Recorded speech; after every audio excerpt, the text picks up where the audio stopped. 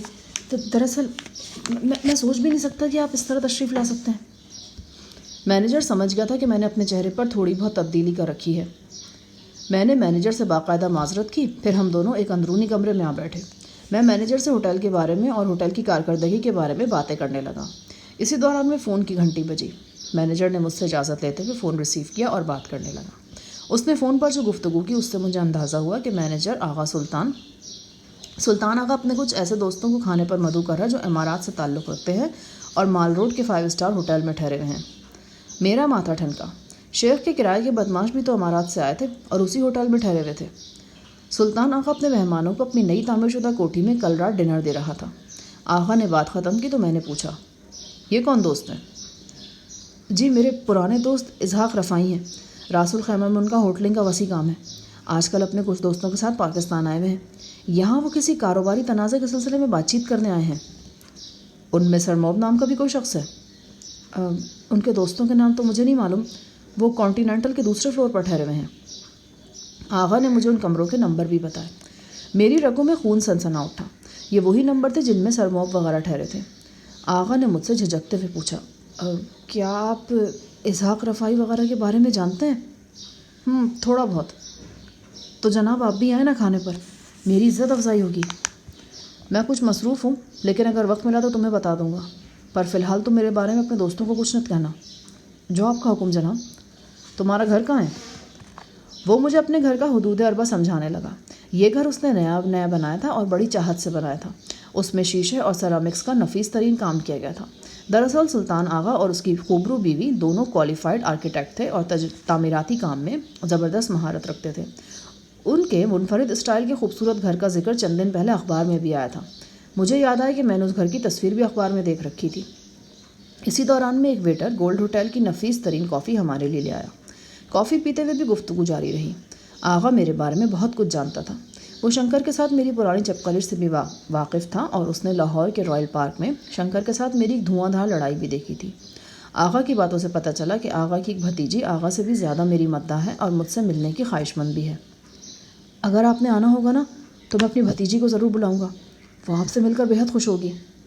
ٹھیک ہے، اگر مجھے آنا ہوا تو میں تمہیں فون کر دوں گا۔ آغا مجھ سے مزید باتیں کرنا چاہتا تھا لیکن مجھے جلدی تھی۔ میں اپنے ہوٹل کی بہترین کافی پینے کے بعد مسلم ٹاؤن واپس آ گیا۔ اگلے روز سپہر کے وقت ہی میں سلطان آغا کی رہائش گاہ پر پہنچ گیا۔ رہائش گاہ واقعی منفرد تھی۔ یہ کوٹھی قریباً 2 کنال کے رقبے پر واقع تھی اور دل کی شکل میں بنائی گئی تھی۔ کوٹھی میں بے شمار خوبصورت گولائیاں اور قوسیں وغیرہ تھیں۔ شیشے اور سیرامکس کا کام کثرت سے کیا گیا تھا۔ سلطان آغا نے مجھے اپنی بھتیجی سے بھی ملایا۔ میں اسے دیکھ کر دنگ رہ گیا۔ وہ بھائی جی کی بیٹی تھی۔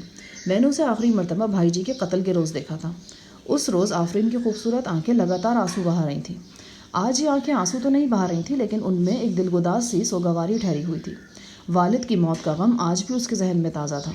وہ اپنے والد کی رانی بیٹی تھی اور اپنے والد کو شاید آج بھی عزت و پارسائی کے اعلیٰ درجے پر فائز سمجھتی تھی۔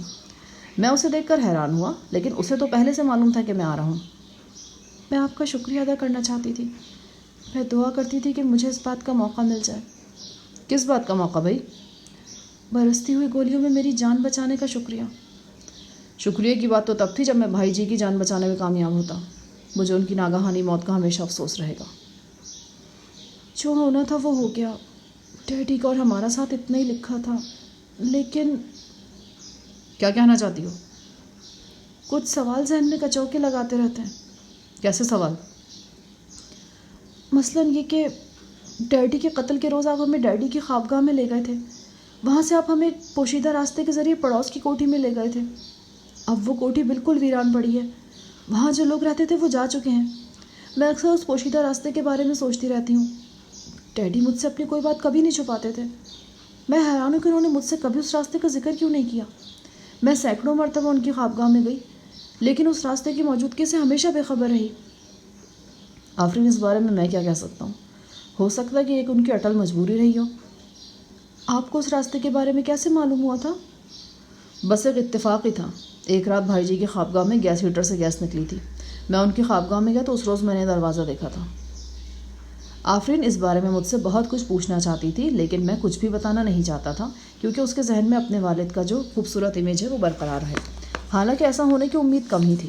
بھائی جی ایک سیاسی لیڈر تھا اور سیاسی لیڈروں کی زندگی کے تاریک گوشے دیر تک چھپے نہیں رہتے۔ میں نے آفرین سے آغا سلطان کے بارے میں پوچھا۔ معلوم ہوا کہ آغا رشتے میں آفرین کا چچا ہے۔ آغا نے بچپن میں اسے گودوں میں کھلایا ہے اور بیٹیوں سے بڑھ کر اسے چاہتا ہے کیونکہ اس کی اپنی بیٹی نہیں ہے۔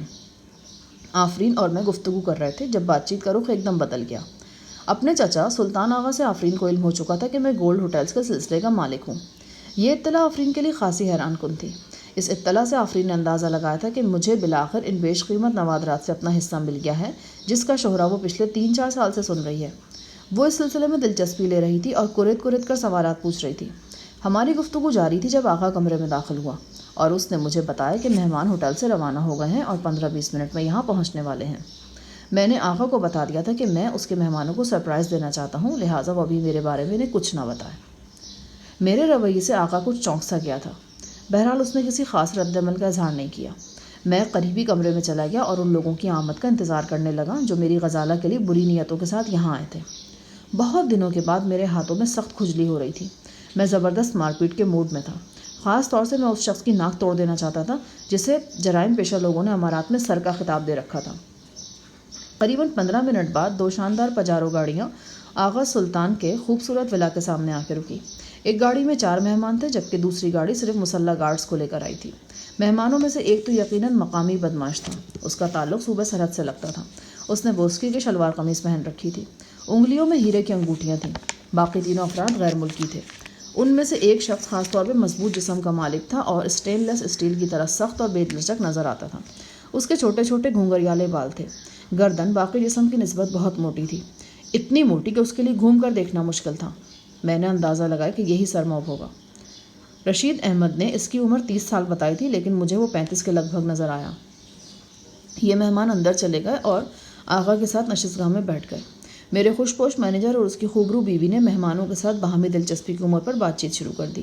جلدی میں نے پہچان لیا کہ ان میں سے آغا کا امارتی دوست اسحاق رفاہی کون ہے۔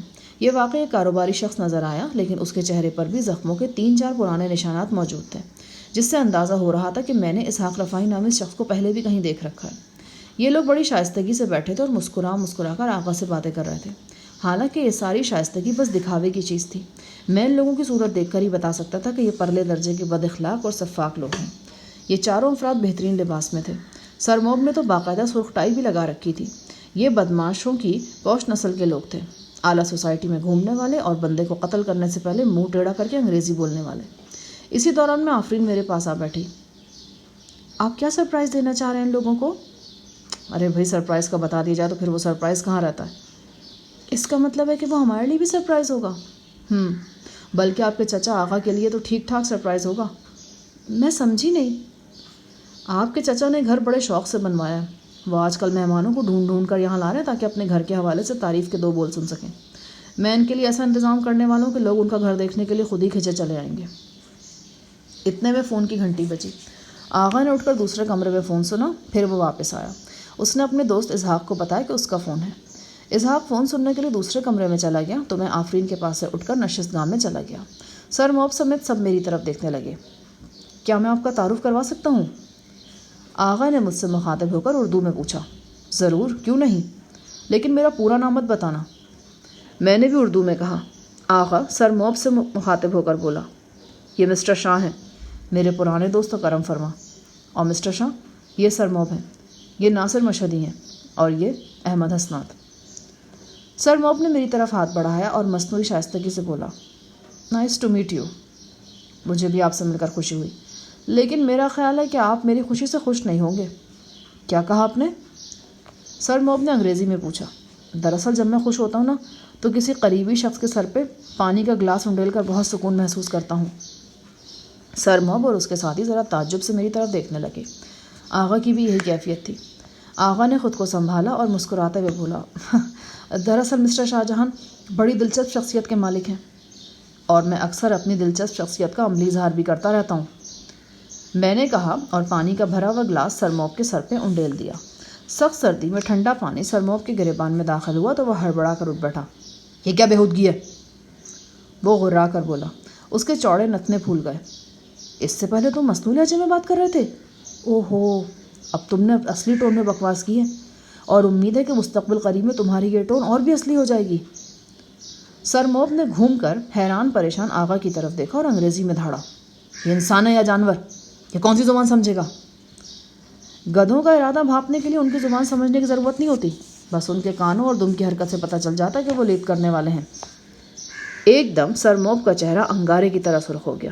اس کے ساتھیوں کے تیور بھی بگڑ گئے تھے۔ اس سے پہلے کہ سرموب کچھ کر گزرتا، اسحاق فون اٹینڈ کرنے کے بعد نشست گاہ میں واپس آ گیا۔ کیا ہوا؟ کیا مسئلہ ہے؟ وہ تیزی سے بولا۔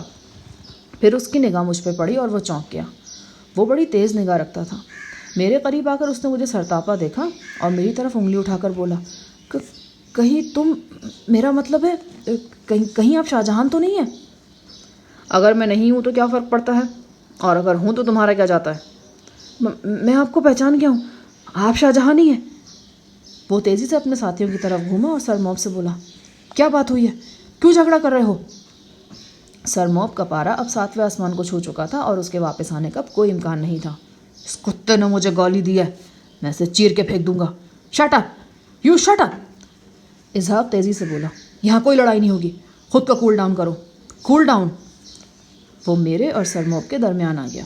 سرموب صلح صفائی کی کارروائی سے فائدہ اٹھاتا تو شاید اس کے حق میں بہتر ہو جاتا، لیکن اس نے اپنی بدقسمتی پر خود ہی مہر لگا لی۔ اسحاق کی بائیں جانب سے جگہ بناتے ہوئے اس نے اچانک کراٹے کے انداز میں سیدھی ٹانگ چلائی جو میرے سینے پہ لگی۔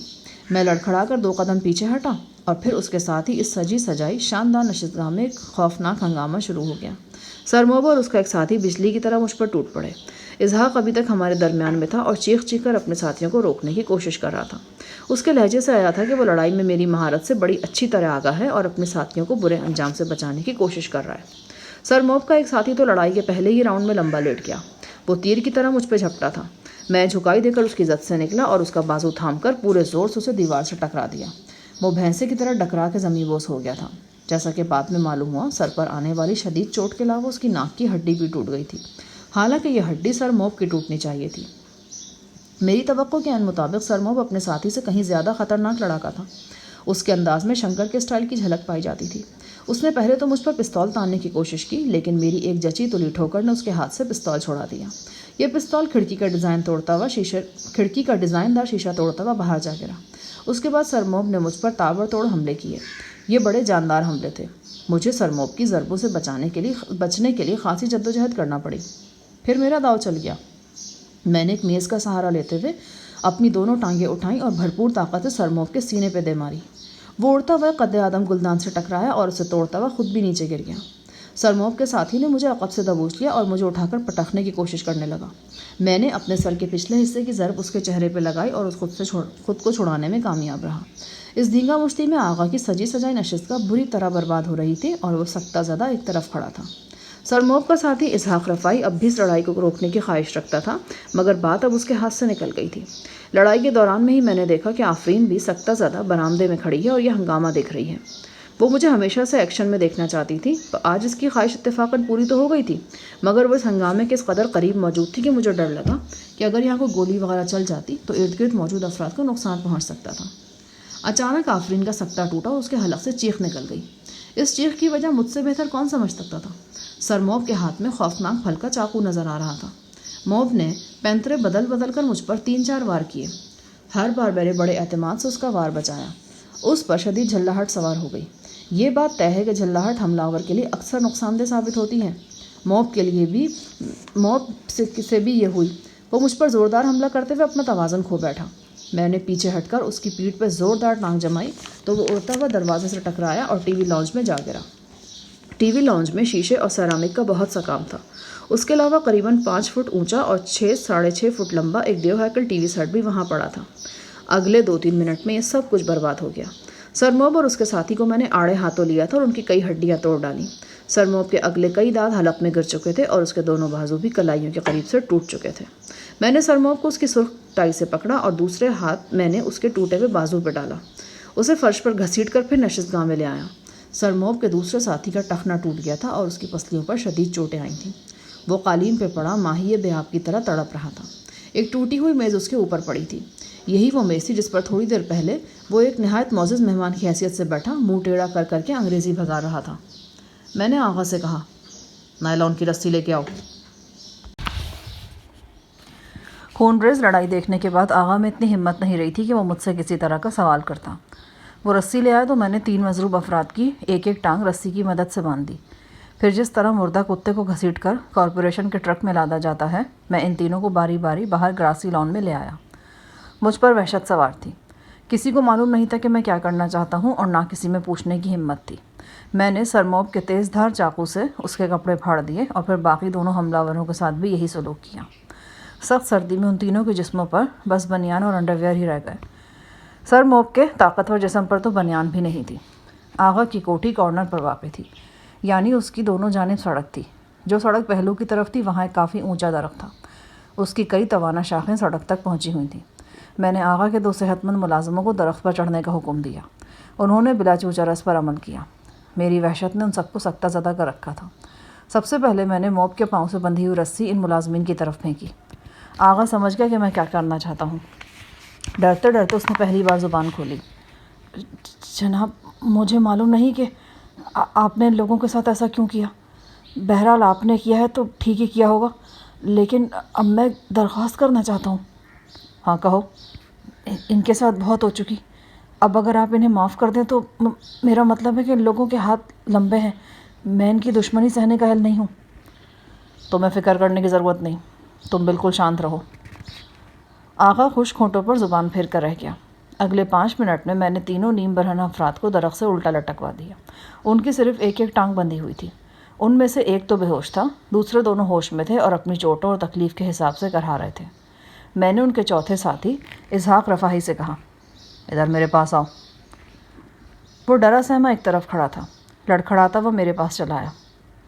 میں بھی تھوڑی دیر میں یہاں سے جا رہا ہوں۔ میرے جانے کے بعد اپنے گرو گھنٹال کو فون کر دینا۔ اسے میری طرف سے کہنا کہ یہ صرف ٹریلر ہے، فلم چلی نا تو اسے دن میں تارے نظر آ جائیں گے۔ اسحاق نے خشک ہونٹوں پر زبان پھیری اور اس بات میں سر ہلا کر رہ گیا۔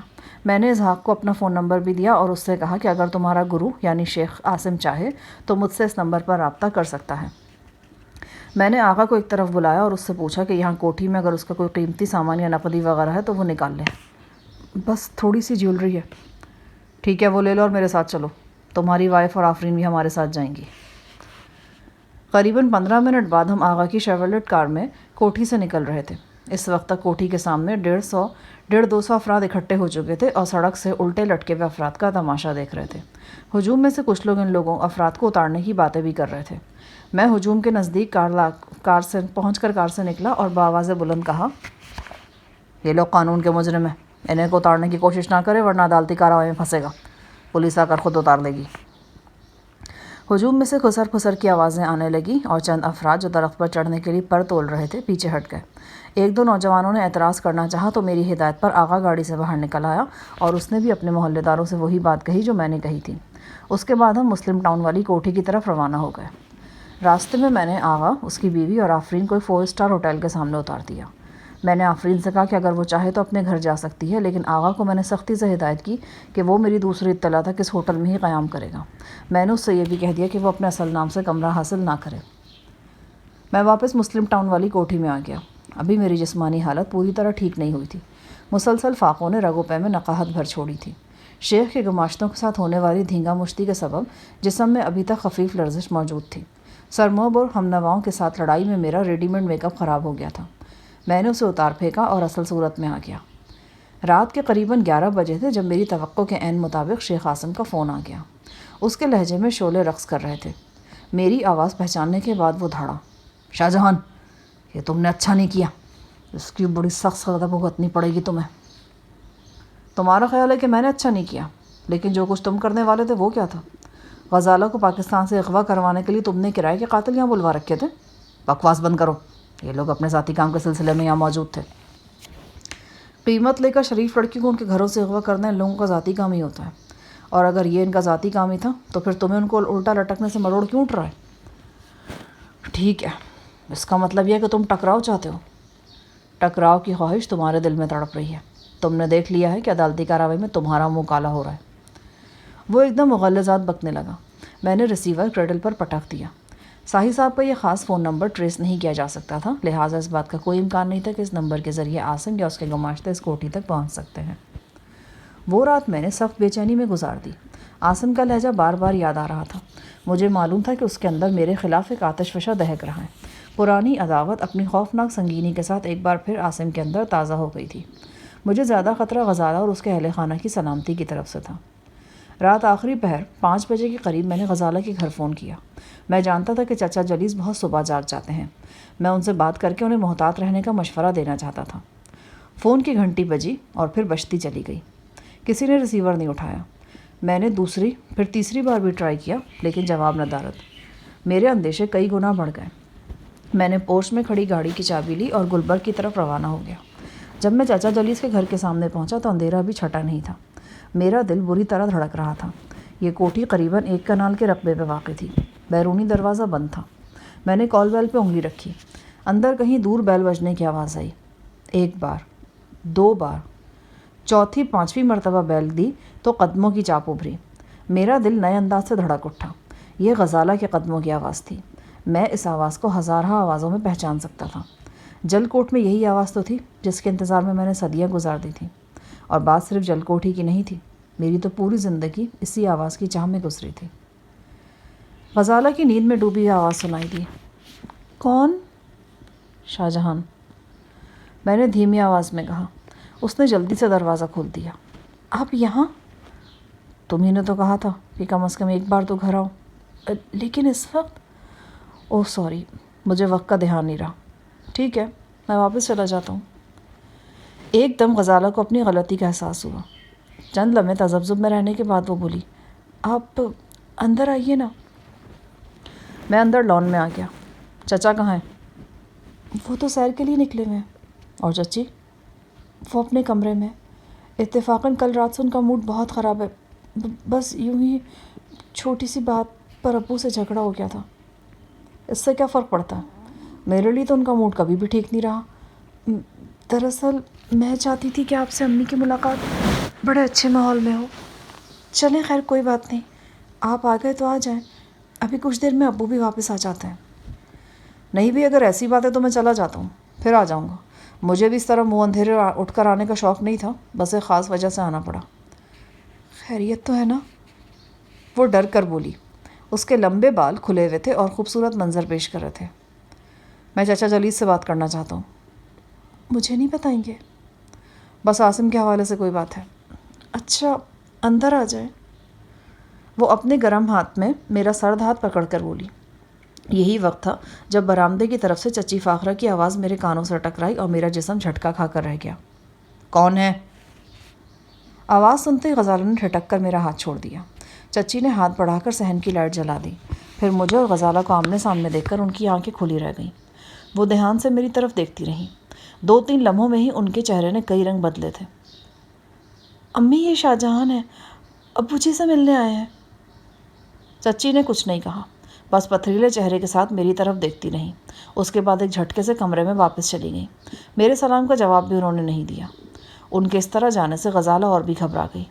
وہ میرا ہاتھ تھام کر بولی، شاہجہان، بڑی گڑبڑ ہو گئی ہے، میرا خیال آپ اس وقت واپس چلے جائیں۔ بھائی، میں نے کوئی جرم تو نہیں کیا جو میں اس طرح چوروں کی طرح چلا جاؤں۔ آپ امی کی طبیعت جانتے ہی ہیں نا، وہ بڑی جلدی بدگمان ہو جاتی ہیں۔ لیکن تم نے تو کہا تھا کہ وہ کافی چینج ہو گئی ہیں۔ وہ تو ہے، لیکن ابھی جو کچھ ہوا ٹھیک نہیں ہوا۔ پلیز آپ میری بات سمجھنے کی کوشش کریں۔ دیکھو، میرے اس طرح چلے جانے سے تو وہ اور بھی بدگمان ہوں گی۔ میں ابھی چچا سے بات کر کے ہی جاؤں گا۔ میں نے اندر کی طرف قدم بڑھا دیے۔ غزالہ چند لمحے کھڑی رہی، پھر مین گیٹ بند کر کے وہ بھی میرے پیچھے ہی پیچھے اندر آ گئی۔ اس نے مجھے ڈرائنگ روم میں بٹھایا اور گھبرائی ہوئی سی اندر چلی گئی۔ میں سوچنے لگا کہ اتنے عرصے بعد چچا چچی سے ملاقات ہوئی بھی تو کس طرح ہوئی۔ اسی دوران میں کال بیل کی آواز آئی۔ غزالہ نے جا کر دروازہ کھولا۔ ان کا ملازم غالباً چھٹی پر تھا۔ حسب توقع آنے والے چچا ہی تھے۔ میں نے انہیں ہلکے نیلے ٹریک سوٹ میں برآمدے کی طرف سے آتے دیکھا۔ اس سے پہلے کہ وہ نشستگاہ کے سامنے آتے اور میں اٹھ کر ان کا استقبال کرتا، کچن کی طرف سے چچی فاخرہ کی تیز تیکھی آواز آئی، جلیس ادھر آ کر میری بات سنو۔ وہ چچا کو ایسے ہی اکثر حکمی انداز میں مخاطب کیا کرتی تھیں۔ چچا جلیس کچن کی طرف چلے گئے۔ میں سمجھ گیا کہ وہ چچا سے کیا کہنا چاہ رہی ہیں۔ میرے تن بدن میں آگ سی لگ گئی۔ چچی فاخرہ کے حوالے سے وہ تمام زخم یاد آ گئے جو میرے جسم اور روح پر لگے تھے۔ مجھے لگا جیسے برسوں بعد آج چچی نے پھر وہی گرم چمٹا ہاتھ میں لے لیا ہے جس سے میرے جسم کو داغا تھا۔ میں 3-4 منٹ تک اسی طرح اپنے آپ میں ابلتا رہا۔ ایک دم میرا دماغ گھوم گیا۔ میں اپنی جگہ سے اٹھا اور تیز قدموں سے اس سمت بڑھا جدھر چچا گئے تھے۔ میں کچن کے سامنے پہنچا تو وہاں غزالہ کھڑی تھی۔ میرے تیور دیکھ کر وہ میرے راستے میں آ گئی۔ نہیں شاہ جہاں، پلیز آپ کوئی بات نہ کریں، ابھی امی غصے میں ہیں، بعد میں سب ٹھیک ہو جائے گا۔ میں اسے ہاتھ سے پیچھے ہٹاتا وہ اس بڑے کمرے میں داخل ہوا جہاں چچا چچی آمنے سامنے کھڑے تھے۔ چچی نے مجھے دیکھ کر ایک دم منہ پھیرا اور پھر غصے سے لرزتی ہوئی دوسرے کمرے میں چلی گئیں۔ بہرحال جاتے جاتے وہ اپنا کام کر گئی تھیں۔ چچا کی آنکھوں میں میرے لیے طیش نظر آ رہا تھا۔ وہ ایک طویل عرصے بعد مجھ سے ملے تھے۔ بجائے اس کے کہ وہ آگے بڑھ کر مجھے گلے لگاتے، وہ پتھریلے مجسمے کی طرح ساکت کھڑے رہے۔ ان کے چہرے پر بھی پتھروں کی سی سختی سی۔ السلام علیکم چچا۔ وعلیکم السلام، انہوں نے خشک لہجے میں کہا۔ چند سیکنڈ تک ایک تلخ خاموشی طاری رہی، پھر میں نے کہا، چچا میں آپ سے بہت ضروری بات کرنے آیا ہوں۔ پہلے فون کرتا رہا لیکن آپ کا فون شاید خراب ہے۔ چچا نے کانپتے ہوئے لہجے میں کہا، میرا نہیں خیال کہ تم مجھ سے بات کرنے آئے تھے۔ میرے اوپر جیسے گھڑوں پانی پڑ گیا۔ تو آپ کا کیا خیال ہے، میں کسی کالجیٹ لڑکے کی طرح دیوان پھاڑ کر غزالہ سے ملنے آیا تھا؟ کیا آپ کی نگاہ میں اب بھی میری حیثیت اتنی ہے؟ حیثیت کا پتہ بندے کے کردار سے لگتا ہے، اس کی باتوں سے نہیں۔ یہ فقرہ چچی نے غصے سے کہا جو بڑے غصیلے انداز میں دروازے پر نمودار ہوئی تھی۔ چچی کے لب و لہجے نے میرے اندر سلگتی چنگاری کو بھگ سے شعلہ بنا دیا۔ آپ نے کون سی گندگی دیکھ لی میرے کردار میں؟ میں پوچھتی ہوں تم نے کون سا کام نہیں کیا؟ ہاں ٹھیک ہے، میں نے سب کچھ کیا، لیکن آپ کی عزت کو ہمیشہ اپنی عزت سمجھا۔ آپ کی یادداشت کمزور ہے شاید۔ کیا آپ کو یاد ہے چند ماہ پہلے غزالہ کہاں تھی؟ چند ماہ پہلے وہ میرے ساتھ افریقہ میں تھی۔ وہاں آپ نہیں تھیں، چچا بھی نہیں تھے، نہ وہ ابلیس شیخ عاصم تھا۔ وہاں غزالہ میرے ساتھ ہفتوں تک ایک ہی کمرے میں اکیلی سوتی رہی ہے۔ اور گستاخی معاف، کبھی کبھی ایسا بھی ہے کہ ہمیں ایک ساتھ سونا پڑا ہے۔ اپنی بیٹی کو بلائیں ذرا اور اس سے پوچھیں کہ میرا کردار کیسا ہے۔ اور اگر اپنی بیٹی پر یقین نہیں ہے تو پھر آپ ان لوگوں سے پوچھیں جو افریقہ اور سری لنکا میں ہمارے ساتھ تھے۔ وہ آپ کو بتائیں گے کہ اگر میرا کردار گندا تھا تو پھر مجھے صبح کے اندھیرے میں یہاں آپ کے گھر آنے کی ضرورت نہیں تھی۔ اس سے 1000 گنا بہتر مواقع مجھے طویل عرصے تک صبح شام میسر رہے ہیں۔ خدا کی قسم مجھے آپ کی سوچ اور سوچ کے معیار پر افسوس ہو رہا ہے۔ تم جو بھی کہو، لیکن ہم اچھی طرح جانتے ہیں تم شاہ جہاں نہیں جہانی استاد ہو۔ اس وقت بھی تمہارے اندر کا جہانی استاد ہی بول رہا ہے۔ میں نے چچی کی آنکھوں میں دیکھتے ہوئے کہا، استاد جہانی سے کیا نقصان پہنچا ہے آپ کو؟ تم نقصان کی بات کرتے ہو؟ تم نے میری بیٹی کی پوری زندگی برباد کر دی۔ ایسے ہاتھ دھو کر اس کے پیچھے پڑو کہ چھوڑنے کا نام نہیں لیا۔ اس کے سہاگ کو آگ لگا دی، اسے طلاق کے لیے عدالت میں کھڑا کر دیا، اس کو اخباروں میں رسوا کر دیا۔ اب بھی تمہیں چین نہیں ہے؟ اب کیا اسے مار کر ہی چھوڑو گے؟ خدا کے لیے اس کی جان چھوڑ دو، خدا کے لیے اسے اپنی زندگی جینے دو۔ تو جی لیں، کسی نے منع کیا ہے کیا؟ وہ شیخ عاصم تو آپ کو بڑی اچھی زندگی دینے والا ہے۔ چچی نے بڑے طیش کے عالم میں کچھ کہنے کے لیے منہ کھولا، مگر اس سے پہلے غزالہ بولی، خدا کے لیے امی آپ چپ ہو جائیں، آپ کو پتہ بھی ہے آپ کی طبیعت خراب ہو جاتی ہے۔ خراب ہو جانے دو میری طبیعت، مر جانے دو مجھے، شاید اس طرح اس بے رحم کو ہمارے اوپر رحم آ جائے، مر جانے دو مجھے۔ اس کے ساتھ ہی انہوں نے اپنا سینہ پکڑ لیا۔ امی جان! غزالہ نے بے قرار ہو کر ماں کو اپنی باہوں میں لیا۔ چچی کا رنگ زرد ہو رہا تھا۔ غزالہ نے متلجی نظروں سے میری طرف دیکھا، جیسے کہہ رہی ہو کہ میں فی الوقت یہاں سے چلا جاؤں۔ دیکھیں چچا، میں آپ کو صرف یہ بتانے کے لیے آیا تھا کہ اپنے سابقہ داماد سے ہوشیار رہیں۔ وہ اس وقت لاہور میں اور آپ لوگوں کے ساتھ کچھ بھی کر سکتا ہے۔ چچا کا جواب سنے بغیر میں نے رخ پھیرا اور پاؤں پٹکتا ہوا کمرے سے نکل آیا۔ جس وقت میں واپس مسلم ٹاؤن والی کوٹھی پہ پہنچا، دن کے 8 بج رہے تھے۔ ملازم نے ناشتہ لا کر میرے سامنے رکھا، لیکن میرا دل ناشتے کی طرف دیکھنے کو بھی نہیں چاہا۔ دماغ میں انگارے سے دہک رہے تھے۔ چچی فاخرہ نے ہمیشہ کی طرح ایک اور چرکا میرے دل پہ لگایا تھا۔ وہ جب بھی ملتی تھی، چرکا لگانے کے بعد ملتی تھی یا کسی پرانے چرکے پہ زخم ڈالنے کے لیے ملتی تھی۔ میں جانتا تھا کہ عاصم نچلا نہیں بیٹھے گا۔ وہ مجھ تک پہنچنے کی کوشش کرے گا، اس کوشش میں ناکام ہوگا اور پھر عین ممکن ہے کہ اس کا سارا نزلہ غزال اور اس کے گھرانے پہ گر جائے۔ میں نے صاحب صاحب کو فون کیا اور ان سے درخواست کی کہ سادہ لباس میں کچھ ہوشیار پولیس اہلکاروں کو چچا جلیس کے گھر پہ متعین کر دیں۔ صاحب صاحب نے کہا، میں جانتا ہوں کہ اس کی ضرورت کیوں پیش آئی۔ میں سمجھا نہیں۔ میرے سامنے آج کا تازہ اخبار رکھا ہے، اس میں بتایا گیا کہ امارات سے تعلق رکھنے والے ایک شخص مبین اور اس کے ساتھیوں کے ساتھ کیا سلوک ہوا ہے۔ ایک اخبار میں ایک دھندلی سی تصویر بھی شائع ہوئی ہے جس میں مبین اور اس کے ساتھیوں کو ایک درخت سے الٹا لٹکا دکھایا گیا ہے۔ اب یہ بات میری سمجھ میں آئی کہ موب کا اصل نام مبین تھا، یعنی سر مبین۔ میں نے اس سر کا سر نیچے اور ٹانگیں اوپر کر کے اسے سینکڑوں لوگوں کے سامنے تماشا بنا دیا تھا۔ کیا سوچ رہے ہو؟ صاحب صاحب کی آواز فون پر ابھری۔ میں سوچ رہا ہوں کہ اب آپ بہت سی باتیں مجھ سے چھپانے لگے ہیں۔ میرا اشارہ سر موب اور اس کے ساتھیوں کی طرف ہی تھا۔ اور میں سوچ رہا ہوں کہ اب تم اکثر معاملوں میں اپنی منمانی کرنے لگے ہو شاہ جہاں۔ بندہ خدا، شیخ عاصم کے ساتھ تمہاری ٹینشن پہلے ہی کم نہیں تھی۔ اس کے کارندوں کی ہڈیاں توڑ کر تم نے اس معاملے کو مزید بگاڑ دیا ہے۔ شیخ اس وقت پاگل ہو رہا ہوگا، وہ کاروباری طور پر بہت نقصان میں جا رہا ہے۔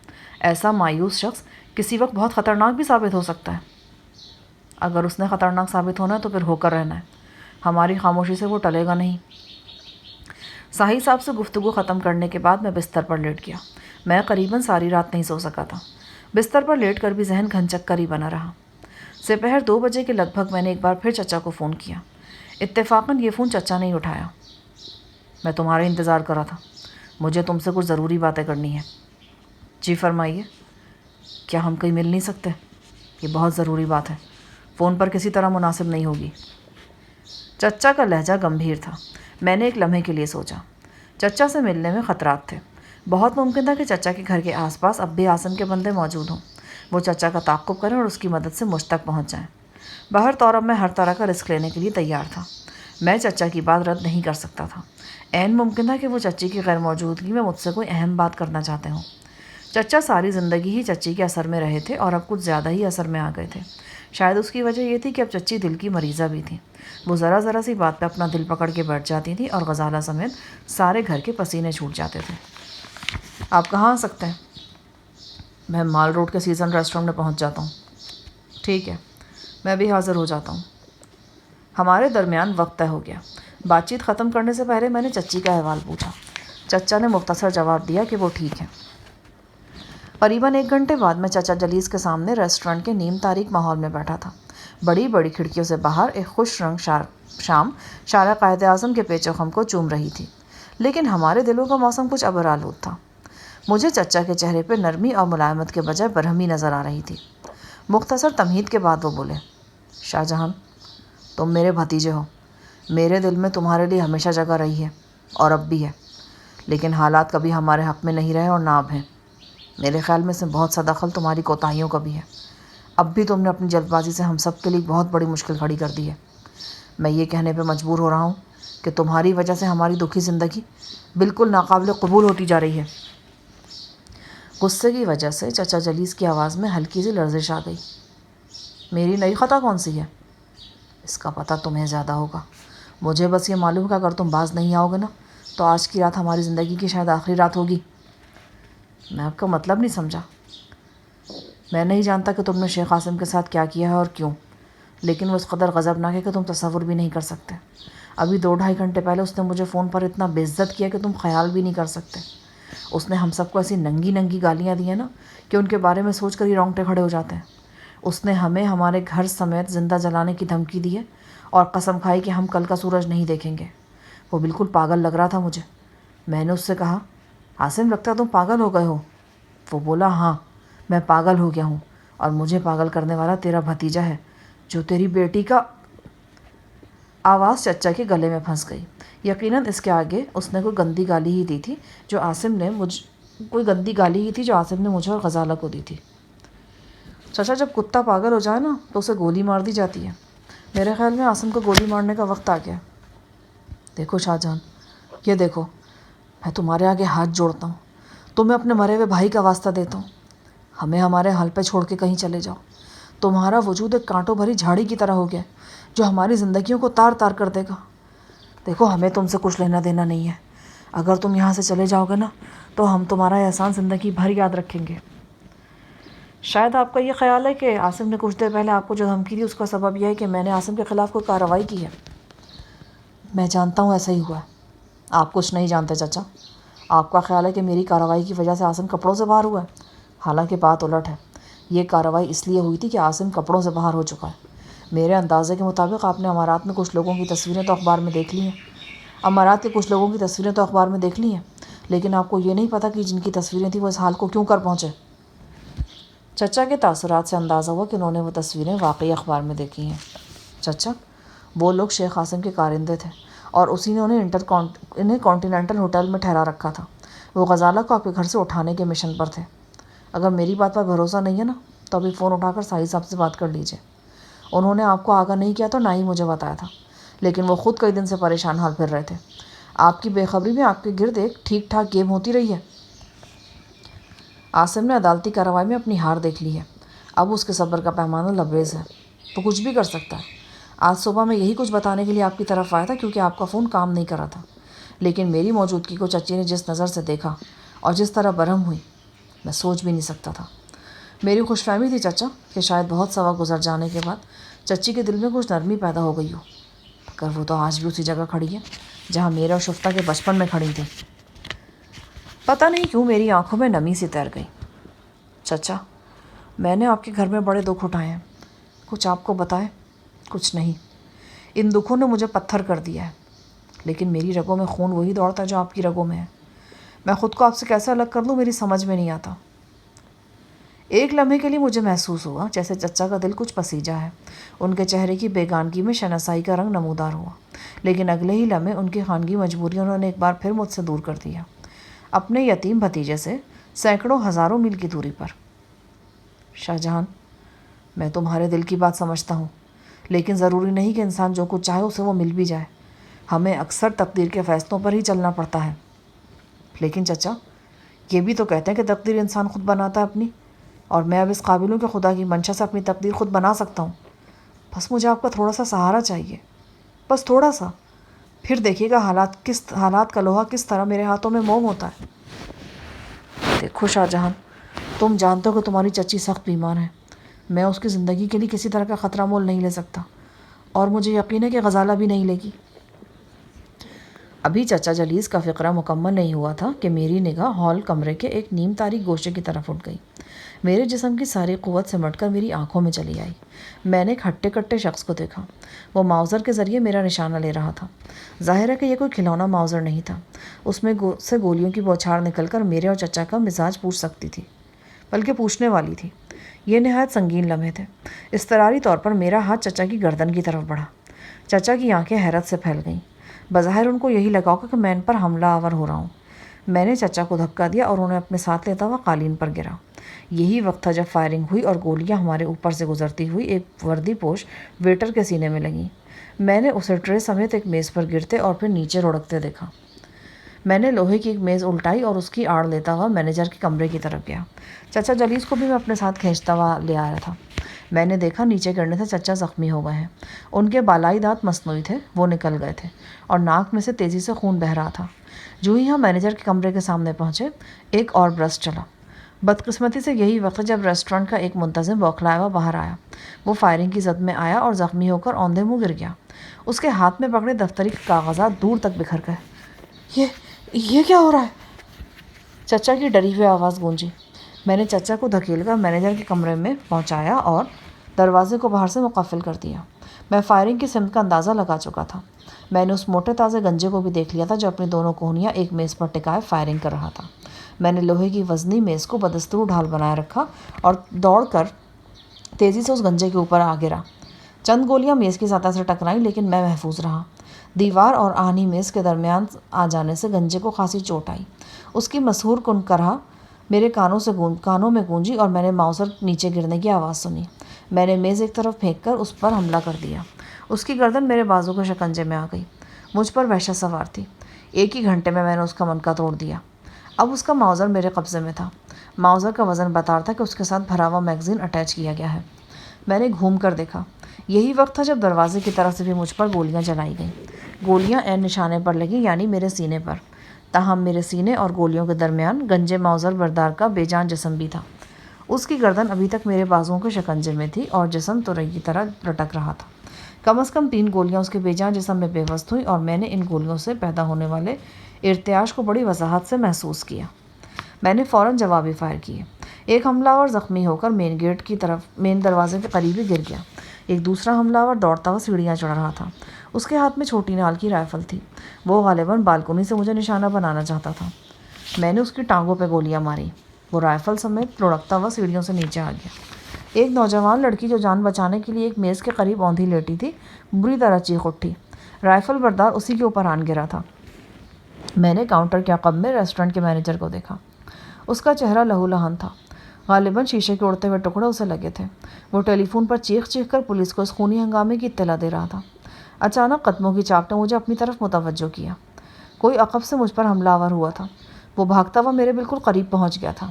میں نے تیزی سے اپنی جگہ چھوڑی، پھر بھی وہ مجھے لیتا ہوا نیچے گر گیا۔ اس کے ہاتھ میں چاقو تھا۔ چاقو کی نوک میرے بازو کو چھو کر گزر گئی۔ میں نے پورے زور سے اس کی کن پٹی پر موزر کا دستہ رسید کیا۔ اس کی گرفت ذرا ڈھیلی ہوئی تو میں نے ایک اور ضرب لگائی۔ وہ لملیٹ ہو گیا۔ میں نے سیڑھیوں کی طرف چند مزید فائر کیے۔ اسی دوران میں ماؤزر سے کھٹ کھٹ کی آواز آئی۔ وہ خالی ہو چکا تھا۔ ایک بار پھر کوئی عقب سے مجھ پر حملہ آور ہوا۔ یہ وہی عقب تھا جہاں اکثر میرا یار غار صفدر موجود ہوتا تھا، لیکن آج یہ عقب خالی تھا۔ میں نے نیچے بیٹھے بیٹھے اس حملہ آور کا چاقو فرش سے اٹھا لیا، جس نے میرے ہاتھوں کن پٹی پر 2 شدید چوٹیں کھائی تھیں۔ جس وقت عقب سے آنے والا حملہ آور مجھ سے ٹکرایا، میرے دائیں ہاتھ میں چاقو موجود تھا۔ میں نے فوراً محسوس کیا کہ اس کے ہاتھ میں بھی چاقو ہے۔ میں نے اس کا وار اپنی کلائی پر روکا اور اپنا چاقو بے دریغ اس کے پیٹ میں گھونپ دیا۔ ان لمحوں میں مجھ پر وحشت سوار تھی۔ جب میں نے چاقو بردار کے پیٹ سے چاقو نکالا تو اس کا پیٹ ناف تک کھلتا چلا گیا۔ گرم خون کا فوارہ میرے ہاتھ کی پشت پہ گرا۔ یہ آخری منظر تھا جو میری آنکھوں نے دیکھا۔ اس کے فوراً بعد منظر پہ گہری تاریکی چھا گئی۔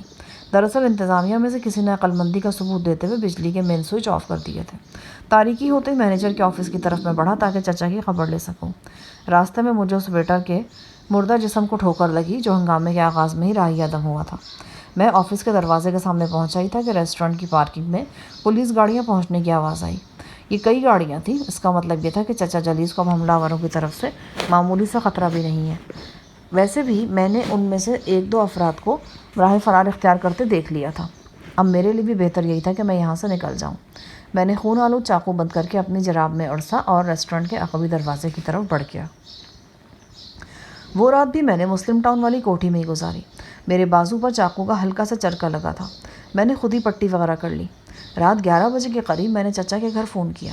میری خواہش تھی کہ فون غزالہ اٹینڈ کرے اور میں اس سے حال احوال پوچھ سکوں، لیکن اس بار بھی ایسا نہ ہو سکا۔ تاہم فون کرنے سے جو میرا مقصد تھا وہ پورا ہو گیا۔ فون چچا نے ریسیو کیا تھا۔ اس کا مطلب تھا کہ وہ گھر پہ ہیں۔ میں یہی جاننا چاہتا تھا کہ وہ ریسٹورنٹ سے بخیریت گھر پہنچ گئے ہیں یا نہیں۔ مجھے معلوم تھا کہ چچا اس وقت بہت اپسیٹ ہوں گے۔ ان کی آواز سننے کے بعد میں نے فون بند کر دیا۔ اگلے روز صبح میں نے اخبار دیکھا۔ ریسٹورنٹ میں ہونے والے خونی ہنگامے کی خبر موجود تھی۔ قتل ہونے والے ویٹر کی لاش کی تصویر بھی موجود تھی۔ وہ موقع پر ہی ہلاک ہو گیا تھا۔ اس کے علاوہ 3 افراد مزید ہلاک ہوئے تھے۔ ان سب کا تعلق جرائم کی دنیا سے تھا۔ قتل اور ڈکیتی کے مختلف مقدمات میں وہ پولیس کو مطلوب تھے۔ ان میں سے جو گنجا شخص میرے ہاتھوں جہنم واصل ہوا وہ اشتہاری تھا اور اس کے سر کی قیمت مقرر تھی۔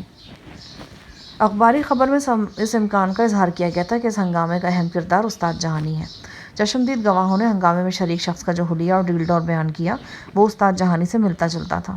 اس کے علاوہ ایک خاص بات یہ تھی کہ مرنے والوں میں سے ایک شخص کو گردن توڑ کر قتل کیا گیا تھا۔ رپورٹر کے مطابق یہ استاد جہانی کا خاص اسٹائل تھا۔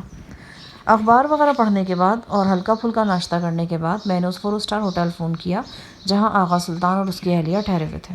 وہ دونوں خیر و سلامتی سے تھے۔ آغا اپنے اصل نام سے نہیں ٹھہرا تھا، لہٰذا اس سے رابطہ کرنے میں تھوڑی سی دشواری پیش آئی۔ بہرحال میں اس سے بات کرنے میں کامیاب ہو گیا۔ اخباری خبریں ان کی نظر سے بھی گزر رہی تھیں اور وہ حالات سے پوری طرح باخبر تھے۔ آغا نے بتایا کہ آفرین اسی روز اپنے گھر چلی گئی تھی۔ ابھی میں نے فون بند کیا ہی تھا کہ ساہی صاحب کی کال آ گئی۔ انہوں نے مجھے بتایا کہ اسپتال میں اشرف چیتا کی حالت اب بہتر ہے۔ ساہی صاحب نے یہ انکشاف بھی کیا کہ اشرف چیتے کا اصل نام ہارون پاشا ہی ہے۔ وہ اشرف چیتا کے فرضی نام سے اپنی ہی گینگ میں شامل تھا۔ ساہی صاحب نے بتایا کہ ڈاکٹر کل یا پرسوں تک اشرف یعنی ہارون پاشا سے بات چیت کی اجازت دے دیں گے۔ کیا آپ کو یقین ہے کہ یہی شخص ہارون پاشا ہے؟ ہمارے پاس اس کی ایک فائل فوٹو موجود ہے. یہ شخص قریباً 5 سال پہلے پاکستان سے بھاگ کر امریکہ چلا گیا تھا اور وہاں سے عاصی پناہ لے لی تھی. پاکستان میں اس پر کئی سنگین مقدمات تھے. بعد ازاں شخص نے امریکہ میں رہتے ہوئے اپنی تنظیم کی بنیاد پاکستان میں رکھی اور ملک میں تخریبی کارروائیوں کا آغاز کیا. کم و بیش 2 سال تک یہ شخص بیرون ملک سے ہی بڑی چابک دستی سے اپنی تنظیم کے معاملات کنٹرول کرتا رہا. پھر یہ بڑی خاموشی سے پاکستان آ گیا. جناب، میں اشرف چیتا یا یہ کہہ لیں کہ ہارون پاشا سے ملنا چاہتا ہوں. بڑی مناسب بات ہے یہ، لیکن یہ مسئلہ بھی ذہن میں رکھو کہ پولیس میں سے ہی کچھ لوگ تمہیں تلاش کرتے پھر رہے ہیں مسلسل. اس کا کوئی انتظام میں کر لوں گا. ساحر صاحب نے گہری سانس لیتے ہوئے کہا. شاہ جہان، میں تہہ دل سے سمجھتا ہوں کہ ہارون پاشا کی گرفتاری تمہارا ایک بڑا کارنامہ ہے. اس کارنامے کا سر اگر کسی پولیس افسر کے سر ہوتا نا تو یقیناً اسے آؤٹ آف ٹرن ترقی ملتی اور تمغوں سے نوازا جاتا. لیکن تمہارے سلسلے میں معاملہ الٹ ہے. تم اپنے ملک کے لیے ایک اہم کام انجام دے کر بھی ابھی تک چھپتے پھر رہے ہو. میں زیر لب مسکراتے ہوئے بولا. کیا آپ کو یقین ہے کہ یہ اہم ہے؟ یقین نہ کرنے کی کوئی وجہ ہی نہیں ہے. ہمارے سامنے ٹھوس شواہد موجود ہیں. تخریب کاری کی کارروائیاں پچھلے 2 مہینے کے اندر نمایاں طور پر کم ہوئی ہیں. ان میں بتدریج مزید کمی آ رہی ہے. ہارون پاشا اس تنظیم کا دل اور دماغ تھا. جب دل و دماغ ہی معطل ہو گیا تو جسم کی کیا کارکردگی رہ جائے گی؟ جناب، میں سمجھتا ہوں کہ دل و دماغ معطل ہی نہیں ہو، بہت حد تک بدل گیا ہے. میرا اشارہ ہارون پاشا کی طرف ہے. تہہ خانے میں 5 ہفتے بھوکا پیاسا رہنے کے بعد اس کا کتھارسس ہوا ہے. مجھے لگتا ہے کہ اس کے اندر سے ایک نیا شخص نمودار ہونے والا ہے. کیا تم چاہتے ہو کہ پولیس کی پوچھ گچھ شروع ہونے سے پہلے اس سے ملو؟ جی سر، میں یہی چاہتا ہوں. تو پھر ایسا کرو، 2 گھنٹے کے اندر اندر اسپتال چلے جاؤ. ڈیوٹی پر جو بندے موجود ہیں نا وہ اپنے اعتماد کے ہیں، لیکن سپہر 2 بجے کے بعد جو اہلکار پاشا کی نگرانی کے لیے اسپتال آئیں گے نا وہ ہیڈ کوارٹر سے آئیں گے. ان میں سے ایک ASI تو ایک دم خطرناک شخص ہے. ٹھیک ہے جناب، آپ کہتے ہیں تو میں ابھی حاضر ہو جاتا ہوں. کیا آپ وہیں ہوں گے؟ میرا مطلب ہاسپٹل میں. میں ٹھیک آدھے گھنٹے بعد ہاسپٹل جاؤں گا. تم بھی 1 گھنٹے تک